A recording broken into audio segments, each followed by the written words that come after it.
Hello दोस्त, कैसे हो आप लोग। तो दोस्तों चलिए मैं आपको आज एम स्टॉक की रिव्यू करके दिखाता हूँ, पूरी जानकारी देता हूँ एम स्टॉक के बारे में। ठीक है दोस्तों, जैसा कि देख सकते हैं मैं एम स्टॉक के ऐप पे आ गया हूँ। ठीक है दोस्तों, तो सबसे पहले हम इसमें ये जान लेते हैं कि आप यहाँ से टॉप गेनर और टॉप लूजर को कहाँ से देख सकते हैं। तो दोस्तों आप यहाँ पे देख सकते हैं कि आप यहाँ से टॉप गेनर की ये लिस्ट है और टॉप लूजर की ये लिस्ट है। यहाँ से आप टॉप गेनर और टॉप लूजर देख सकते हैं। ठीक है दोस्तों, यदि आपको सारे ही मतलब टॉप लेजर और टॉप गेनर देखना है तो यहाँ पे आप व्यू ऑल जो यहाँ पे देख रहे हैं ना दोस्तों, आप यहाँ पे जो व्यू ऑल का बटन दिख रहा है यहाँ पे क्लिक करेंगे तो टोटल टॉप गेनर या टॉप लूजर आपको दिखेंगे। जैसे मैं क्लिक करके दिखाता हूँ, देखिए जैसे मैं क्लिक कर दिया तो जैसे ही क्लिक किया तो आपको यहाँ पे दिख जाएगा कि ये है टॉप गेनर की लिस्ट। यहाँ पे टॉप गेनर की लिस्ट दिख रहे हैं। अब यहाँ पे दिख रहे हैं जैसे विप्रो है, टेकेम है, ग्रासिम है, सब ये लाइन से टॉप गेनर हैं और ये आज के हैं। यदि आप मंथ वाइज देखना चाहोगे तो ये देखो, ये है मंथ। तो मंथ वाइज पे जैसे ही क्लिक करेंगे हम दोस्तों, मंथ पे जैसे ही क्लिक करेंगे, मंथ पे क्लिक किया तो देख रहे हैं अब ये मंथ वाइज दिख रहा है कि मंथ वाइज सन फार्मा 10.5% अप है, आईटीसी 8% अप है। ऐसे ही फिर आपको यदि ये ईयर वाइज देखना होगा तो आपको ईयर वाइज पे क्लिक करना होगा।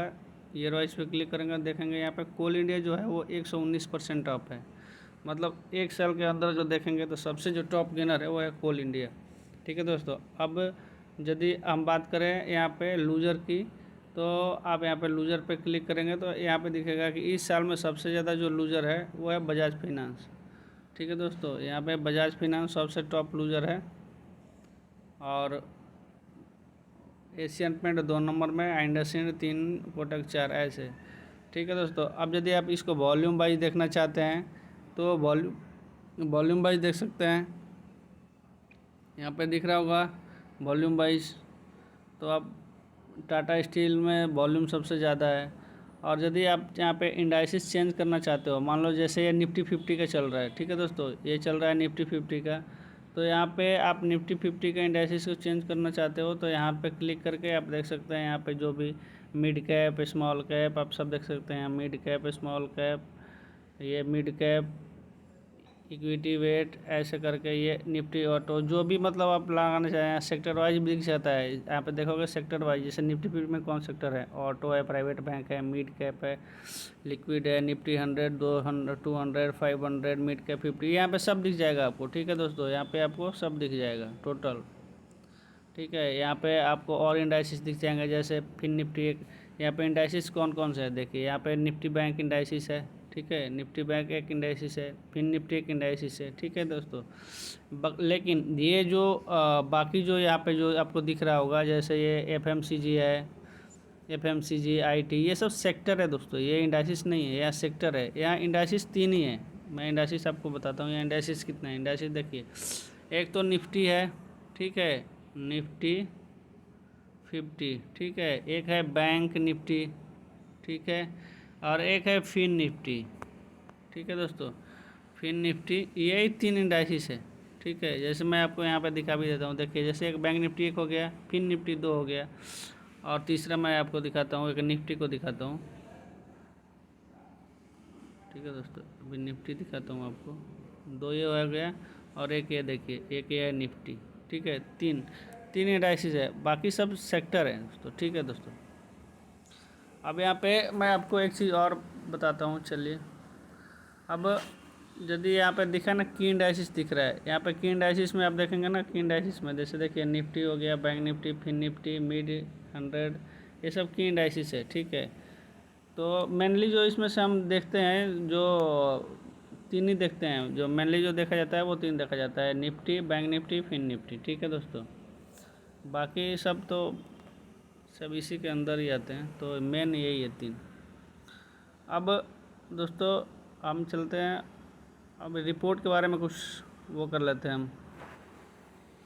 यहाँ से आप देखेंगे तो रिपोर्ट में जैसे रिपोर्ट पर क्लिक करेंगे, यहाँ पे देखिए आपको क्या क्या ऑप्शन मिल रहा है। रिपोर्ट में फंड समरी आप देख सकते हैं, यहाँ से लेजर देख सकते हैं, ई मार्जिन देख सकते हैं, P&L, trade history, contact note, mutual fund pledge. इसमें दोस्तों हम आपको हर चीज़ दिखाते हैं एक एक करके। ठीक है दोस्तों, तो चलिए हम यहाँ पे आपको एक एक करके सब चीज़ दिखाते हैं। जैसे कि आप फंड समरी में क्लिक करेंगे, फंड समरी पे क्लिक करेंगे तो यहाँ पे आपको दिखेगा कि आपके पास फंड कितना है, मार्जिन आपने कितना यूज़ किया है। ठीक है, जैसे इसमें यहाँ पे दिख रहा है कि मैंने कितना मार्जिन यूज़ किया है या लॉस कितना है अनरियलाइज, दोनों मिला के।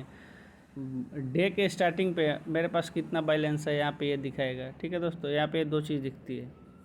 ठीक है, अब हम बैक आते हैं। अब यहाँ से रिपोर्ट में ही आप अब लेजर देख सकते हैं। अब लेजर में मैं आपको बता रहा हूँ, जैसे लेजर में आप दिख रहा है कि ट्रांजैक्शन जो आपने किया है वो ये सब ट्रांजैक्शन दिख रहे हैं। ठीक है, जो ई मार्जिन पे किया है ई मार्जिन पे दिख रहा है। इसमें दो तरह के ट्रांजैक्शन हो सकते हैं ना, एक तो पहले मैं वही दिखा देता हूँ कि ट्रांजैक्शन कितने तरह के हो सकते हैं, नहीं तो आप कंफ्यूज हो जाओगे। जैसे मैंने मान लो कोल इंडिया का शेयर लिया, अब मान लो मुझे इसको बाई करना है। ठीक है, तो बाई करने के मेरे पास तीन ऑप्शन है, एक तो मैं इन्वेस्टमेंट में जा सकता हूँ, दूसरा इंट्राडे, तीसरा ई मार्जिन। अब इन तीनों के फ़ायदे मैं बताता हूँ आपको। चलिए इन तीनों का फ़ायदा देखिए क्या है। जैसे मान लिया कि मुझे एक शेयर लेना है, तो मैंने यहाँ पे डाला एक शेयर खरीदने के लिए मुझे कितना 512 मतलब फुल अमाउंट देना पड़ेगा। ठीक है, यदि मैं इसी को ट्रेड में लेता हूँ, डे ट्रेड में लेता हूँ, तो देखिए डे ट्रेड में मैं एक शेयर लेने के लिए कितना, यहाँ पे दोस्तों यहाँ पे आप यहाँ पे अपना ध्यान रखिएगा, यहाँ पे ये वाला जो बटन दिख रहा है ना, यहाँ पे ध्यान रखिएगा। ठीक है, अब मैं डे ट्रेड पे लेता हूँ, डे ट्रेड पे तो एक ही शेयर के लिए देखिए यहाँ पे कितना लग रहा है, देख रहे हैं 129 रुपये लग रहा है। और यदि इसी को मैं ई मार्जिन पे क्लिक कर दूँ तो देखिए कितना लग रहा है, 155 रुपये लग रहा है। ठीक है दोस्तों, तो इन तीनों में अलग अलग है, आप तीनों में से किसी से भी खरीद सकते हैं। मेनली है कि आप इन्वेस्टमेंट में जब खरीदेंगे तो आपको फुल पैसा देना पड़ेगा। बाकी आप डे ट्रेड का मतलब होता है कि आप इंट्राडे में चीज़ें कर रहे हैं, मतलब आज आपका पोजीशन आपने लिया, फिर इसको स्क्वायर अप करना पड़ेगा 3 बजे से पहले। ठीक है दोस्तों, चौथा चीज़ है इसमें आपको कि ई मार्जिन में लेते हैं तो इसको आप कैरी कर सकते हैं। ठीक है दोस्तों, आप इसको कैरी कर सकते हैं, मतलब एक शेयर खरीदने के लिए 155 लग रहा है, तो यदि आप यहीं पे 10 शेयर खरीदते हैं तो आप देख सकते हैं कितना अमाउंट लग रहा होगा। 10 शेयर खरीदने का देख रहे हैं 1500 रुपये लग रहा है, तो मतलब कोल इंडिया के आप 10 शेयर ले आ सकते हैं 1500 रुपये में। ठीक है, और यदि यही आपको इन्वेस्टमेंट ई मार्जिन पे नहीं लेते दोस्तों, यहाँ पे ई मार्जिन पे यदि आप लेते हैं तो आपको यहाँ पे दो चीज़ लगेगा, एक तो लगेगा यहाँ पे इंटरेस्ट लगेगा। ठीक है, इंटरेस्ट, और दूसरा लगेगा प्लेज अनप्लेज। ठीक है दोस्तों, प्लेज अनप्लेज दो चीज़ लगता है। तो यहाँ पे इंटरेस्ट और प्लेज और अनप्लेज दो चीज़, ये दोनों मतलब प्लेज और अनप्लेज दोनों एक ही चीज़ है। प्लेज का मतलब होता है कि जब आप चीज़ों को खरीदते हो तो प्लेस करते हो, बेचने के टाइम पे आपको अनप्लेस करना होता है। तो जैसे ही आप बेचोगे ना वो ऑटोमेटिकली अनप्लेज हो जाता है, उसमें अपना जैसे OTP डालोगे आपका अनप्लेज हो जाएगा, और यहाँ पे चार्जेज आपको लग जाएंगे। अब ये प्लेज अनप्लेज के चार्जेस कितना लगते हैं वो मैं आपको पहले दिखा दूँ। अब चलिए यहाँ पे मैं आपको, यहाँ पे आप इंटरेस्ट देख सकते हैं, इंटरेस्ट मैं आपको दिखा देता हूँ मैं अपनी रिपोर्ट में, क्योंकि मैंने ई मार्जिन पे चीज़ों को ले रखी है। यहाँ पे देखिए ई मार्जिन पे यहाँ पे इंटरेस्ट देख सकते हैं, मेरा इंटरेस्ट यहाँ पे कितना लग रहा है ये देखिए। जैसे यहाँ पे ये दिख रहा होगा, ये वाला सेक्शन देखिए आपको। ठीक है, ये वाला सेक्शन देखिए आप। ठीक है, यहाँ पे देखिए, यहाँ पे आपको क्या लग रहा है, ये देखिए 16 अगस्त से 16 अगस्त डेट देखिए। ठीक है, मन एक दिन का इंटरेस्ट 32 रुपये मेरा लग रहा है, और जो रेट ऑफ इंटरेस्ट है वो कितना है 10%, 9.99। तो ये इंटरेस्ट है और इंटरेस्ट लगता है। अब मैं आपको प्लेज अनप्लेज का दिखा देता हूँ।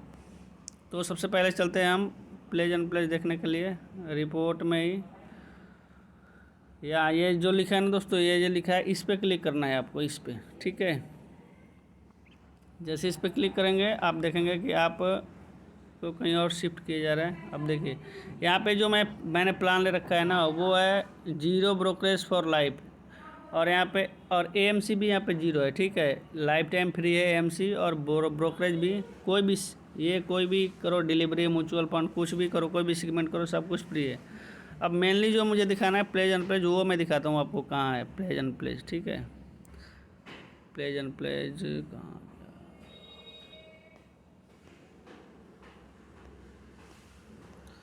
हाँ ये देखिए यहाँ पे आए प्लेज अनप्लेज। देखिए प्लेज अनप्लेज में आपको क्या दिख रहा है कि देखिए ये 25 रुपया पर डे, वो उसके लिए है जिसका लाइफ टाइम फ्री प्लान है। 25 प्लस जीएसटी है, लेकिन ये 25 उसके लिए जिसका life time free AMC plan है। मेन है एएमसी, एएमसी को हाईलाइट कीजिए, एएमसी। ठीक है दोस्तों, एएमसी जिसका फ्री है उसके लिए। और जिसका एएमसी फ्री नहीं है उसके लिए देखिए कितना है, 32 रुपया प्लस जीएसटी। ठीक है, यहाँ पे था आपको 25 प्लस जीएसटी, यहाँ पे 32 प्लस जीएसटी। क्यों 32 प्लस जीएसटी है? 32 प्लस जीएसटी इसलिए है क्योंकि देखिए यहाँ पे क्या है कि स्टैंडर्ड क्वार्टरली एएमसी प्लान है, इसलिए 32 प्लस जीएसटी।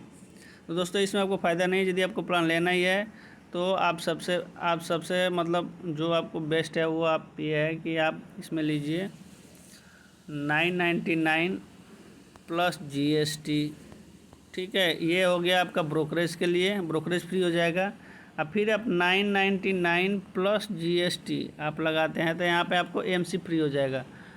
और दोस्तों यही मतलब 2400 के आसपास लगाएगा, 2000 प्लस जीएसटी लगाएगा तो आपको 2400 के आसपास लगेगा अप्रॉक्स। तो इसमें आपका क्या होता है कि पूरा फ्री हो जाता है। जैसे आप यहाँ पे देख पा रहे होंगे कि मैंने यहाँ पे क्या किया है, मैंने यहाँ पे दिया है 2400, मतलब यहाँ पे मैंने 2400 प्लस में जीएसटी दिया है। ठीक है, तो यहाँ पे क्या है कि मेरा यहाँ पे ब्रोकरेज भी फ्री है, ब्रोकरेज फॉर लाइफ जीरो है, और बाकी यहाँ पे एएमसी भी जीरो है। देखिए free AMC, life time free AMC zero, ये भी जीरो है। ठीक है दोस्तों,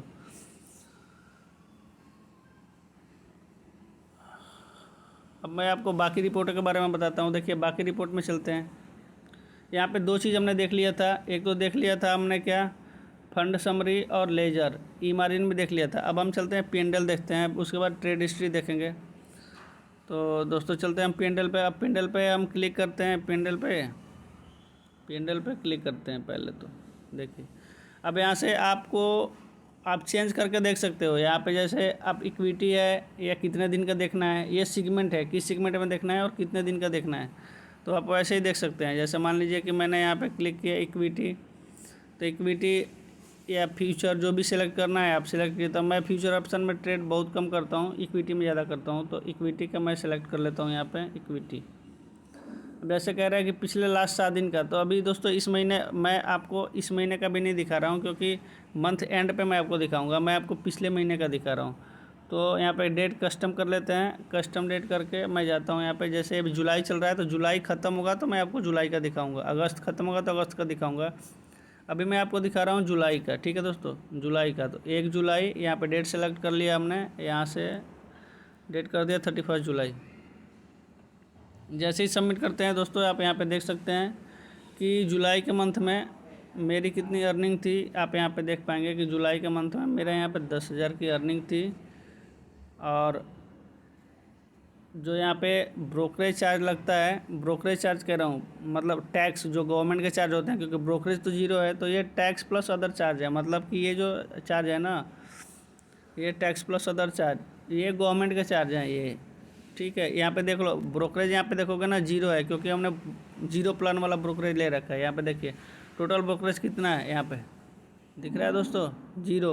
मतलब हमने ब्रोकरेज फ्री प्लान ले रखा है तो ब्रोकरेज जीरो होगा। ठीक है, कि ये जो 729 रुपये लग रहा है ये गवर्नमेंट का चार्ज है ये। ठीक है, अब आपने यहाँ पे P&L भी देख लिया। आप जैसे आप यहाँ P&L में करेंगे तो आप यहाँ पे ये भी देख सकते हैं कि आपने कौन कौन सा शेयर ख़रीदा है, बेचा है। जैसे आप यहाँ पे देख पाएंगे कौन कौन सा खरीदा, जैसे यहाँ पे देख पाएंगे आप कि एशियन पेंट खरीदा है, बजाज फिनसर्व खरीदा है, डालमिया भारत, DLF। ठीक है दोस्तों, आप यहाँ पे सब देख पा रहे होंगे कि आप या तो इंट्राडे में करें या पोजिशनल में करें, ये सब में दिखाएगा आपको। ठीक है, जो भी आपने पोजीशन किया होगा, या तो प्रॉफिट होगा या तो लॉस होगा, सब होगा। यहाँ पे आप देख सकते हैं दोस्तों, एक भी आपको लॉस नहीं दिखेगा, एक भी। ठीक है दोस्तों, क्योंकि मैं करता हूँ पोजिशनल, मैं इंट्राडे नहीं करता हूँ, मैं पोजिशनल करता हूँ, इसलिए आपको दिख रहा होगा कि कोई भी लॉस नहीं होगा, सब में प्रॉफिट प्रॉफिट प्रॉफिट प्रॉफिट। ठीक है दोस्तों, यहाँ पे मैंने एक इंट्राडे किया, वो भी दिखा देता हूँ इंट्राडे कौन सा है।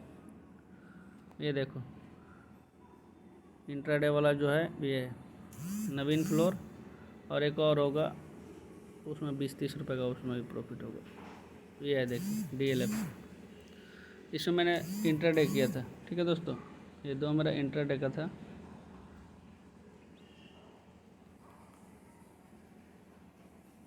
अब चलिए अब बाकी का रिपोर्ट भी बता देता हूँ आपको। अब आते हैं, जैसे यहाँ पे हो गया पिंडल हो गया। अब ट्रेड हिस्ट्री पे आते हैं। यहाँ पे ट्रेड हिस्ट्री आपको दिख जाएगा। जैसे मैं जैसे कैसे बता रहा था कि मैं पोजिशनल करता हूँ, इंट्राडे बहुत कम करता हूँ, वहाँ पे मैं आपको दिखा देता हूँ। देखिए ये M&M फाइनेंस देख सकते हैं, ये 16 अगस्त को हमने बाई किया है। ठीक है दोस्तों, यहाँ पे देख सकते हैं। जैसे मैं अभी 1 मंथ का कर देता हूँ, यहाँ पे 1 मंथ का कर देता हूँ। यहाँ पे आप देख सकते हैं कि महिंद्रा एंड महिंद्रा मैंने 16 अगस्त को ख़रीदा है, लेकिन अभी तक इसको बेचा नहीं है। ठीक है, ये देखो मेट्रोपोलिस को मैंने सेम डे, ये इंट्राडे किया है। मेट्रोपोलिस यहाँ पे देखते हैं 16 को तो खरीदा है, 16 को बेच दिया है। MGL देख रहे हैं, ये सेम डे खरीदा है, सेम डे बेच दिया है। ये दोस्तों ये टेस्टिंग पे लिया है, क्योंकि देखिए यहाँ पे क्वांटिटी देखिए कितना है मेट्रोपोलिस का और MGL का। यहाँ पे देख रहे हैं 2-2 क्वांटिटी है, 2-2 क्वांटिटी है, मतलब कि मैंने टेस्टिंग पे लिया है। महिंद्रा एंड महिंद्रा फाइनेंस को मैंने टेस्टिंग पे नहीं लिया, देख लीजिए यहाँ पे मैंने 30 क्वांटिटी लिया है, टेस्टिंग पे नहीं है। ठीक है, टाटा स्टील को भी टेस्टिंग पे नहीं है। टाटा स्टील देखिए यहाँ पे मैंने 50 क्वांटिटी केवल ख़रीदा है, बेचा नहीं है। 49 और प्लस एक ये है, एक ये भी है और एक 49 50। तो ये मैंने होल्डिंग के लिए लिया है, मैं इसको बेचूंगा जब इसमें प्रॉफिट आएगा। ठीक है दोस्तों, तो ये हो गया ट्रेड हिस्ट्री। अब यहाँ से आप देख सकते हैं कॉन्टैक्ट नोट। कॉन्टैक्ट नोट पे जैसे ही आप क्लिक करेंगे आ जाएंगे कॉन्टैक्ट नोट। जो मतलब आप जो भी ट्रेड करते हो ना, वो डे के लास्ट में आपको कॉन्टैक्ट नोट भेजा जाता है, जिसमें दिखता है कि ट्रांजैक्शन की समरी दिखती है, क्या आपने ख़रीदा, क्या बेचा, कितना प्रॉफिट हुआ, कितना लॉस हुआ। तो वो आप यहाँ से देख सकते हैं, या तो आपके यहाँ से भी, यहाँ से जैसे ही पासवर्ड डालेंगे आपको दिख जाएगा, या आपको मेल पे भी आ जाता है, आप वहाँ से भी देख पाएंगे। ठीक है दोस्तों, तो ये हो गई रिपोर्ट की सारी बातें ख़त्म। अब यहाँ जो 2 चीज़ रह गई, म्यूचुअल फंड देखिए 2 रह गई, म्यूचुअल फंड। ठीक है, म्यूचुअल फंड और मार्जिन प्लेस। तो दोस्तों मैं ये दोनों में से कोई नहीं करता, म्यूचुअल फंड या मार्जिन प्लेस कुछ नहीं करता। आप मैं यहाँ पे क्लिक करके मैं आपको दिखा देता हूँ। देखिए यहाँ पे मेरा कुछ भी नहीं है, क्या लिख रहा है, no you have not place any order. मैंने म्यूचुअल फंड में कुछ नहीं किया है। या आप इसमें भी देखेंगे, जो दूसरा था अपना, दूसरा क्या था बताइए, मार्जिन प्लेस में भी देखिए, इसमें मेरा कोई ट्रांजैक्शन नहीं है, देख रहे हैं कुछ भी ट्रांजैक्शन नहीं है। तो मैं मार्जिन प्लेस भी नहीं करता, मैं ई मार्जिन करता हूँ। ई मार्जिन प्लेस में दोनों में अंतर है। ई मार्जिन में क्या अंतर है या मार्जिन प्लेस में क्या अंतर है, देखिए दोस्तों मैं आपको बताता हूँ ई मार्जिन प्लेस में क्या अंतर है। देखिए ई मार्जिन जो है, ई मार्जिन वो आप शेयर खरीदते टाइम पे प्लेस कर सकते हैं। ठीक है, और ये जो मार्जिन प्लेस है, इसका मतलब यह है कि जब आप शेयर खरीद कर रखें, आपको होल्डिंग में है शेयर पहले से, उसको प्लेस करेंगे। मतलब पहले पूरा पैसा दो उस, अब यहाँ पे आप देखेंगे पहले फुल अमाउंट देना पड़ेगा। इसमें फुल अमाउंट पहले लगेगा, उसके बाद आप उसको प्लेस करके तब मार्जिन आप गेन कर सकते हैं। तो ये उल्टा है, इससे बढ़िया है वो ई मार्जिन जो मैं करता हूँ। ठीक है दोस्तों, जो मैं आपको पहले दिखा चुका हूँ। अब मैं आता हूँ ये प्रोडक्ट में आप देख सकते हैं वही है, 3-4 ऑप्शन है प्रोडक्ट में आपको 3-4 ऑप्शन दिख रहा होगा यहाँ पे, जैसे margin place, mutual fund, IPO। यहाँ पे आप देख सकते हैं कौन कौन सा IPO अभी चल रहा है। तो जैसे ही आप IPO पर क्लिक करेंगे आपको दिख जाएगा करंट में कौन सा IPO है। मैंने देखो मैं कोई IPO नहीं लेता हूँ, आपको कुछ भी नहीं दिखेगा, या अभी कुछ IPO में दिख नहीं रहा है। यहाँ पे देखिए जो IPO क्लोज हो चुका है, जो था वो सब क्लोज हो चुका है। अभी आप जैसे ही IPO आएगा यहाँ पे आपको दिखेगा ऑन गोइंग में क्या चल रहा है। यहाँ से जो भी दिखेगा, यहाँ से आप ऑन गोइंग में जो भी दिखेगा उसको आप बाई कर सकते हैं, उसमें आप पैसा लगा सकते हैं। जब लिस्ट होगा तब आपको शेयर मिल जाएगा। ठीक है दोस्तों।